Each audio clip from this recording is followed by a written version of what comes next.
करो और लाफिंग का किंग चैनल को सब्सक्राइब कर बेल आइकन दबाओ। हाँ जी, सुनते हो कलिया के पापा, क्या कर रहे हो? मैंने सुना है कि तीज का व्रत बहुत महान होता है। कलिया के पापा, मैं सोच रही हूँ इस वर्ष तीज का व्रत करने के लिए। क्या भाग्यवान, तीज का व्रत करना है? अरे करो करो, कौन रोका है, करो एकदम मस्त। अरे कलिया का पापा, क्या बताऊं, तीज का व्रत करने के लिए तीज के बारे में मालूम भी तो होना चाहिए ना, कि ये व्रत कैसे किया जाता है और इस व्रत में क्या क्या होता है और इस व्रत करने से फायदे क्या क्या हैं। मैं ये व्रत कभी नहीं की हूँ, तो मुझे कुछ नहीं मालूम है क्या कैसे होता है और कैसे करना है।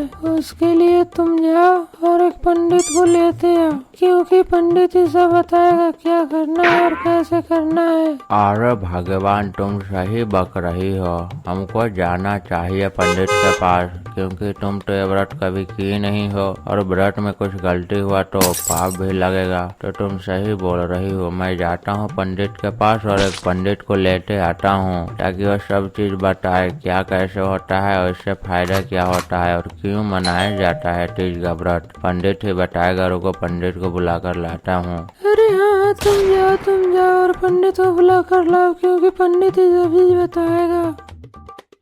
अरे पंडित जी, तीज का पूजा करवाना है, हो जाएगा क्या?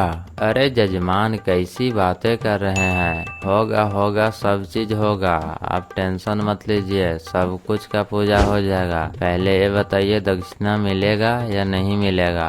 अरे पंडित जी, कैसी बातें कर रहे हैं, जब पूजा करवाइएगा तो दक्षिणा क्यों नहीं मिलेगा? आप अच्छे से पूजा तो करवाइए, दक्षिणा एकदम भरपूर मिलेगा। हाँ तो ठीक है, एकदम खतरनाक वाला पूजा होगा, पूजा में कोई कमी नहीं होगा, लेकिन ध्यान से सुन लो, दक्षिणा में भी कमी नहीं होना चाहिए, समझ गए ना? और पंडित जी, आप बिल्कुल टेंशन मत लीजिए, आपको कोई टेंशन लेने की जरूरत नहीं है, दक्षिणा में एक पैसा कमी नहीं होगा, एकदम खतरनाक वाला दक्षिणा मिलेगा। लेकिन हाँ, आप पूजा अच्छे से करवा लीजिएगा ना, क्योंकि हमारी जो धर्म पत्नी है ना, वो तीज का व्रत कभी नहीं की है, तो वो फर्स्ट टाइम है, तो उससे कुछ नहीं मालूम है कि ये पूजा कैसे किया जाता है, इस पूजा से क्या होता है और क्या क्या सामान लगता है, तो सब कुछ आप ही को करना है, समझ गए ना पंडित जी? अरे जजमान, आप टेंशन मत लीजिए, सब हम काम कर लेंगे, बस दक्षिणा में कोई कमी नहीं होनी चाहिए।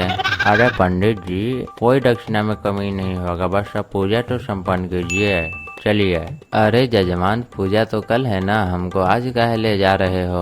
अरे पंडित जी, वो क्या है ना कि हमारी जो धर्म पत्नी है ना, वो कभी नहीं तीज की है, तो उसको कुछ नहीं मालूम है, तो बताने के लिए कुछ होना चाहिए ना, तो आप ही को उठा कर ले जा रहे हैं, जो सबसे अच्छा बताइएगा कैसे करना है, क्या क्या सामान लगेगा, एक दिन पहले बताइएगा, तभी ना अगला दिन पूजा बढ़िया से होगा।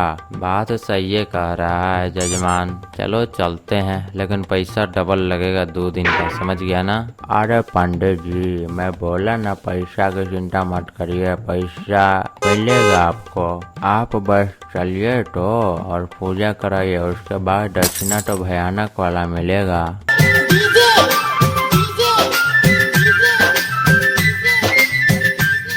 नमस्कार पंडित जी। अरे खुश रहो बच्ची, खुश रहो, सदा सुहागन रहो। पंडित जी, मैं क्या बताऊं, मैं अपनी पूरी जिंदगी में तीज का व्रत कभी नहीं की हूँ, तो आप बताइए कि तीज का व्रत क्यों किया जाता है, किस लिए किया जाता है और इससे फायदे क्या क्या हैं, क्योंकि मुझे बार बार पूछना अच्छा नहीं लगता है, तो आप शुरू हो जाइए और बताते जाइए क्यों, किस लिए, कैसे बनाया जाता है तीज का व्रत, समझ गए ना पंडित जी? हाँ तो ध्यान से सुनना बच्ची, मैं जो कह रहा हूँ, बोल रहा हूँ, उस बात को ध्यान से सुनना, क्योंकि सही से और संपूर्ण पूर्वक पूजा करने के लिए सुनना जरूरी है। हाँ तो ध्यान से सुनना बच्ची।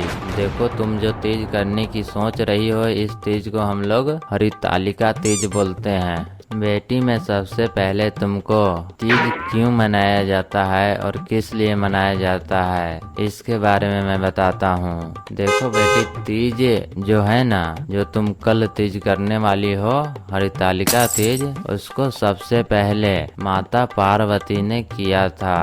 शंकर जी को पाने के लिए। इसी तीज व्रत को करने के बाद माता पार्वती और शंकर जी का मिलन हुआ था। इस तीज के व्रत को भारत का सबसे कठिन तीजा व्रत भी कहा जाता है, क्योंकि इस व्रत में 24 घंटे तक बिना पानी पिए अन्न जल किए पूरा उपवास रहना पड़ता है, तो ये तीज का व्रत सफल होता है पूरी तरह से। इस तीज के व्रत का उल्लेख पुराणों में किया गया है। इस व्रत को लड़कियां भी कर सकती हैं और औरतें भी कर सकती है। इस तीज व्रत को करने का फायदा यही है, जो औरतें करती हैं वो अपनी सुहाग की लंबी उम्र के लिए करती है, और जो लड़कियां करती है इस तीज के व्रत को, उनको अच्छे वर मिलने की संभावना होती है। इसके कारण से तीज व्रत करती है लड़कियां। इस हरितालिका तीज के व्रत को सबसे अलग बनाता है, क्योंकि इसमें बिना पानी पिए 24 घंटे तक ऐसे ही भूखा रहना पड़ता है।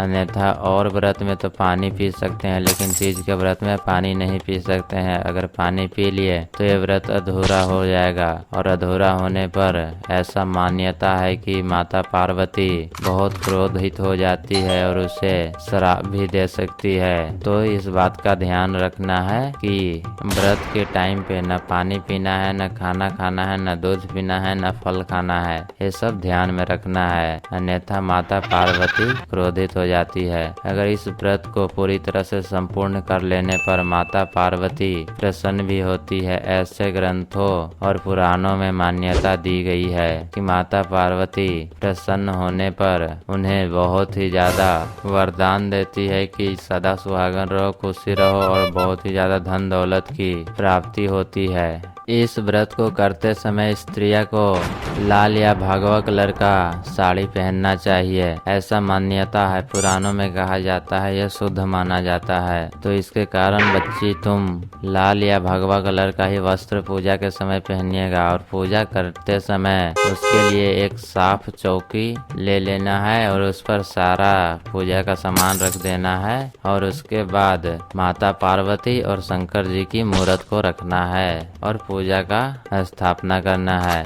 तो बच्ची, मैंने आपको सब चीज बता दिया, क्यों किया जाता है, किस लिए किया जाता है, कैसे किया जाता है। तो बच्ची, अब तुम पूजा सावधानी पूर्वक और अच्छे से कर सकती हो। पंडित जी सारा चीज तो बता दिए, लेकिन अब ये भी बता दीजिए कि पूजा करने के लिए क्या क्या सामग्री लगेगा। अरे बच्ची, तुम टेंशन मतलब, मैं सामान लिख देता हूँ, तुम बाजार से मंगा लेना।